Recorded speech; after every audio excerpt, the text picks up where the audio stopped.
Aloha, this is Kim Jillian with Finding Your Fiji, and I'm here doing your monthly reading for Libras for the month of September 2017.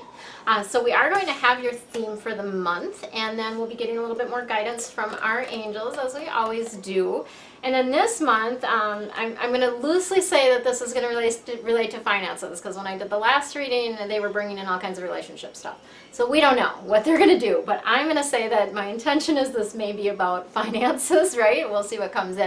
And then I've got a special treat for you this month. I'm going to give you some more tips around Feng Shui for wealth. So last month we had information around the stove and what you can do to use the stove to boost your abundance. If you haven't watched that, go back and watch that August reading, because that stove adjustment is super, super powerful. So go back and do that. But this month I'm going to have a little bit more detail for you around the wealth corner of your home and what you can do to kind of boost that. All right, so let's go ahead and get started. We've got your theme of the month is the Page of Fire. And the fire cards are all about passion and action, right? This particular fire card is about creativity, right? It has to do with, there's going to be some news coming in around like a new endeavor, something that's really going to light you up, something that's really going to be exciting to you, right? And what it's calling for you is to bring in your creativity, bring in your ingenuity to this situation, to this new endeavor, to, you know, it could even be like a new group, a new, yeah, it could even be like a new community, a new group, something like that. But it feels to me, like endeavor to me indicates more a sense of like something that you, it's like a project or something like that is what I'm feeling around that. So lots of creativity this month. And it's interesting because we're finding that, I found that with the Virgo reading as well, which feeds in good, you know, it feeds in perfectly with the eclipse, because the eclipse is all about that higher creativity and that higher, really a better access to the creativity, and also better access to your higher wisdom, right? So that's what the eclipse brought in. The eclipse has been bumpy for many people, which might be the understatement of the world for some people, because I just talking to some people and some of the stuff that they've gone through, I'm like, oh man. And it was rough for me as well, but I feel like I've kind of rebalanced now, thankfully.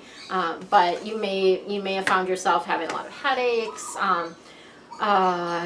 which is stuck energy, right? Energy that's not releasing from your body. A lot of body stuff. So I was really feeling kind of funny, different things in my body because of the shift in energy. Our bodies are trying to catch up, right? So some people are getting sick, that type of thing, and this would have been, you know, related to the eclipse that we had, which was on the 21st. Okay, so now we're going to give you a little bit more information around what else is going to be happening this month for you. We've got the Five of Air coming in. So the air cards are all about the head and about the intellect. And the air cards, this particular air card is like about making a choice that didn't turn out well, right? Like it's like, oh, that wasn't the best decision I ever made, right? And it's not about beating yourself up, but it's really about finding the gift in that, right? Because no matter what happens, it's all perfectly flowing for you, like it's set up for you. So learn what you can and move on. That's the idea. Like, learn what you can from it and move on. Don't be beating yourself up. Don't be like, oh, what if I had done this? Or what if I had done that? Stop, right? Just move on. And then just take a look at people's motives, because the people that were involved in this situation not necessarily had great motives, or not things that were in alignment with you. So that's something, too, to kind of pay attention to, like, was I feeling something a little bit off from this person? Did I not follow that? You know, what do I need to learn about myself through this, right? And then we've got the Knight of Water coming in. The water cards are all about the depth of emotion. And in this reading, I'm not reading the person. The Knight of Water person, as say, I'm going to just talk about the circumstance or the event. But this is a beautiful card for many of you, because it's about falling in love. Yay, we love that. There can be wedding proposals. It can be even like falling in love again with your partner. If you've been with your partner for a long time, it's like, oh yeah, like reminders of like why you fell in love with them, what you really enjoy about them can come in.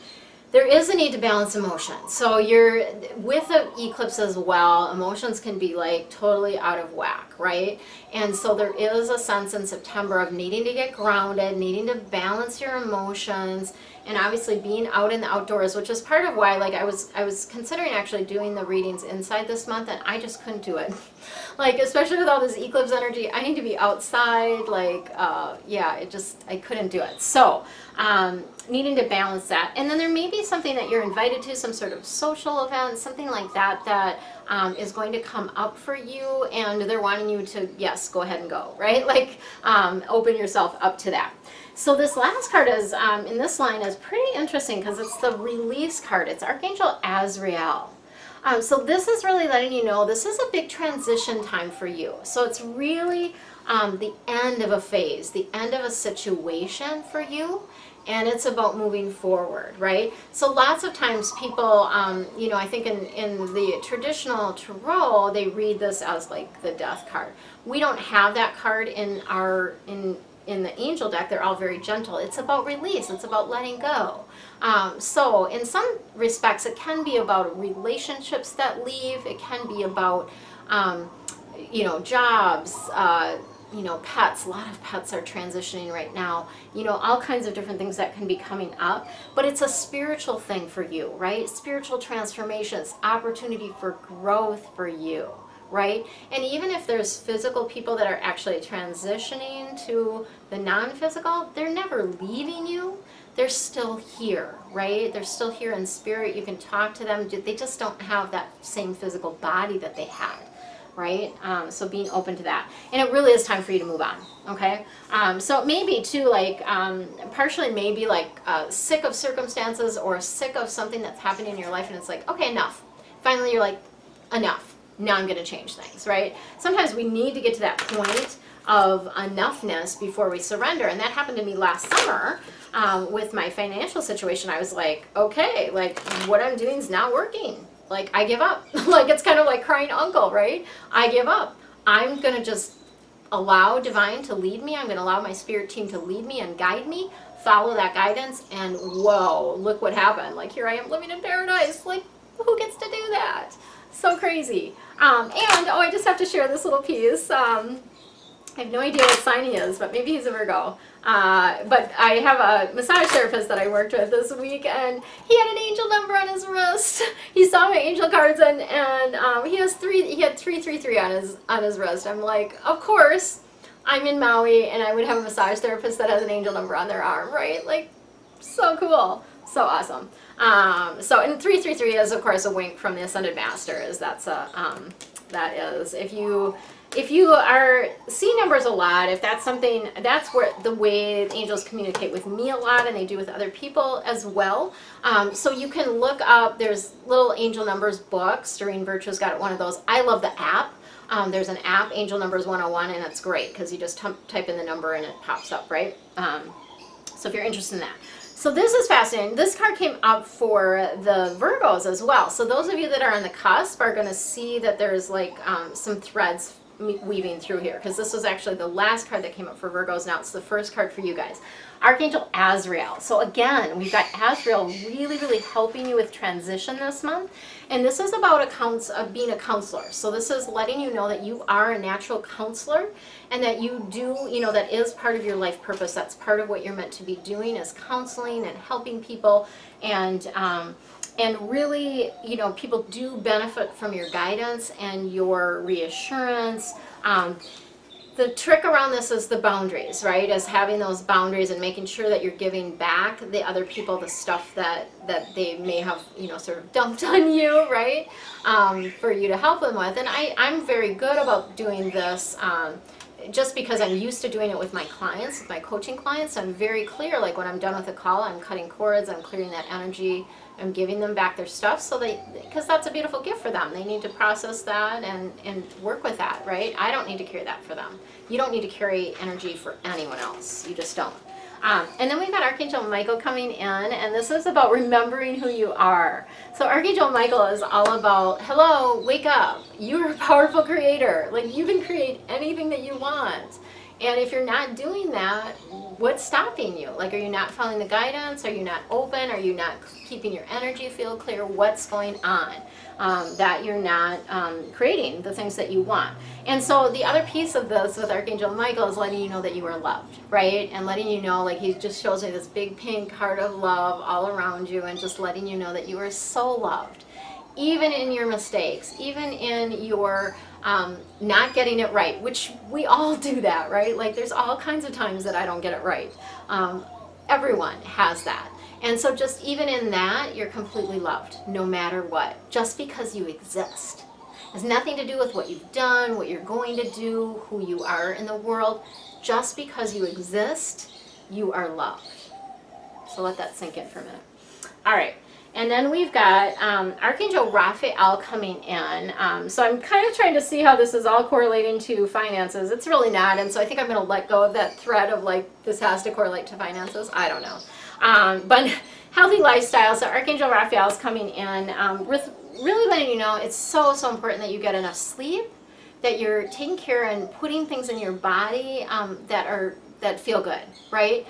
And we all, I know we all do this, where we at times where we're seeking comfort and we eat or drink things that are comforting to us, but not good for our bodies. And it's actually doing, like, the reverse of what we want it to do. It's comforting us in that moment, but then it's going to make you feel like crap. So why would you do that, right? Don't do that to yourself.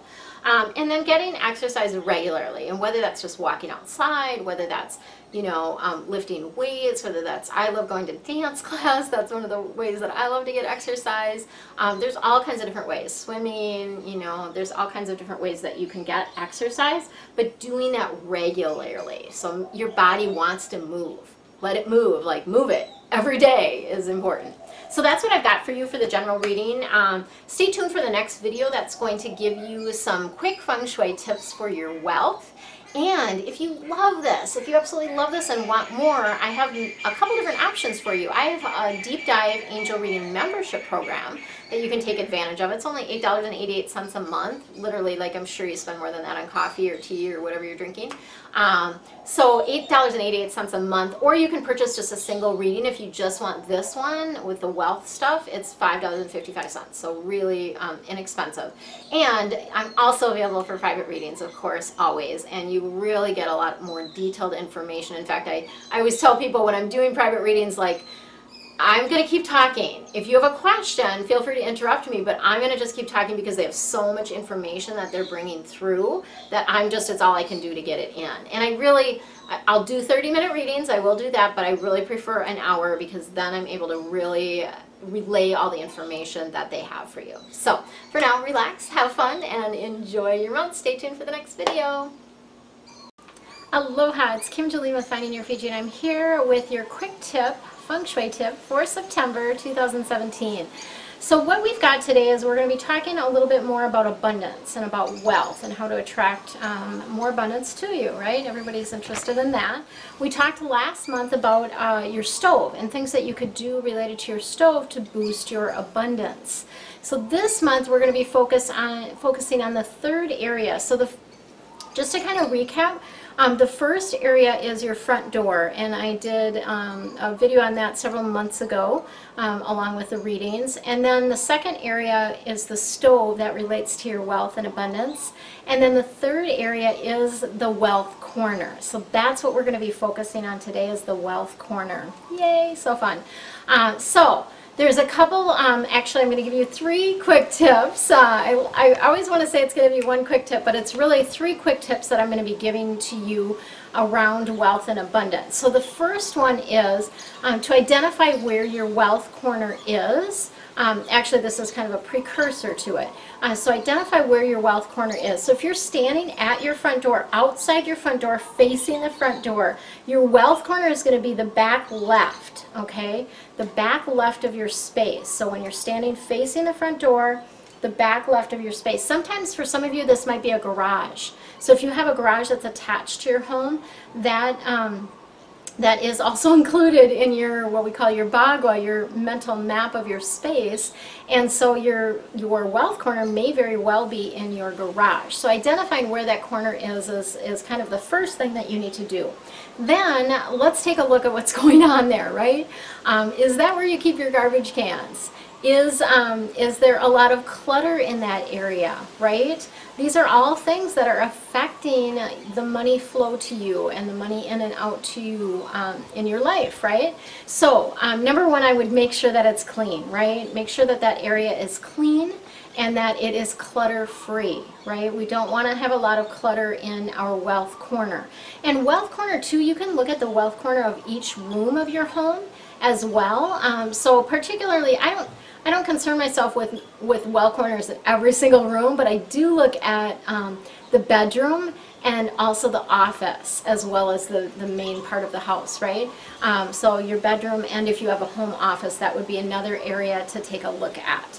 So the second thing that I would recommend that you do is fix anything that's broken in that area, right? So if you have windows that aren't working in that area, or you have a door that doesn't quite shut right, anything that is broken, fix that, okay? Especially, I mean, in your whole house essentially, but today we're focusing on your wealth corner, so take a look at that first. And then the third tip I have for you is actually twofold. One is to add something purple, because purple is the color for wealth and abundance in Feng Shui. And so adding that color into that corner of your home really helps give you a boost around your abundance and your wealth, right?